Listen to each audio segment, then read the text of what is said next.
Chapter 15. After this, Absalom got himself a chariot and horses, and 50 men to run before him. And Absalom used to rise early and stand beside the way of the gate. And when any man had a dispute to come before the king for judgment, Absalom would call to him and say, "From what city are you?"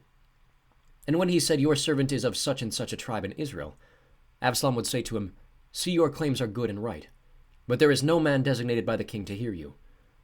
Then Absalom would say, "Oh, that I were judge in the land! Then every man with a dispute or cause might come to me, and I would give him justice."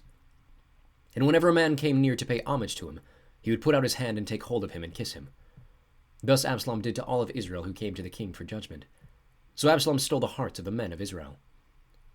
And at the end of 4 years Absalom said to the king, "Please let me go and pay my vow, which I have vowed to the Lord in Hebron. For your servant vowed a vow while I lived at Geshur in Aram, saying, 'If the Lord will indeed bring me back to Jerusalem, then I will offer worship to the Lord.'" The king said to him, "Go in peace." So he arose and went to Hebron. But Absalom sent secret messengers throughout all the tribes of Israel, saying, "As soon as you hear the sound of the trumpet, then say, 'Absalom is king at Hebron.'" With Absalom went 200 men from Jerusalem who were invited guests, and they went in their innocence and knew nothing. And while Absalom was offering the sacrifices, he sent for Ahithophel, the Gilonite, David's counselor from his city Gilo. And the conspiracy grew strong, and the people with Absalom kept increasing. And a messenger came to David, saying, "The hearts of the men of Israel have gone after Absalom." Then David said to all his servants who were with him at Jerusalem, "Arise, and let us flee, or else there will be no escape for us from Absalom. Go quickly, lest he overtake us quickly, and bring down ruin on us, and strike the city with the edge of the sword." And the king's servants said to the king, "Behold, your servants are ready to do whatever my lord the king decides." So the king went out, and all his household after him. And the king left 10 concubines to keep the house. And the king went out, and all the people after him. And they halted at the last house. And all his servants passed him by, and all the Cherethites, and all the Pelethites, and all the 600 Gittites who had followed him from Gath, passed on before the king. Then the king said to Ittai the Gittite, "Why do you also go with us?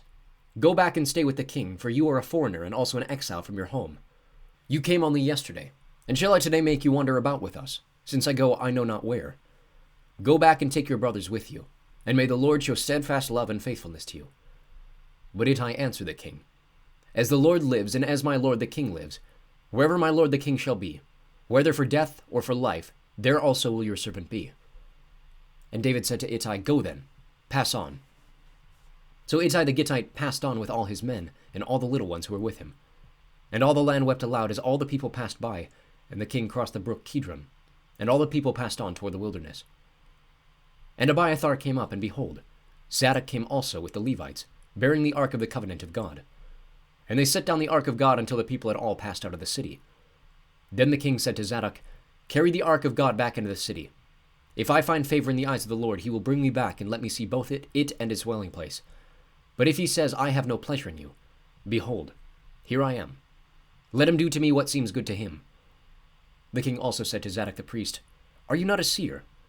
Go back to the city in peace with your 2 sons, Ahimaaz your son, and Jonathan the son of Abiathar. See, I will wait at the fords of the wilderness, until word comes back from you to inform me." So Zadok and Abiathar carried the ark of God back to Jerusalem, and they remained there. But David went up the ascent to the Mount of Olives, weeping as he went, barefoot and with his head covered. And all the people who were with him covered their heads, and they went up weeping as they went. And it was told David, "Ahithophel is among the conspirators with Absalom."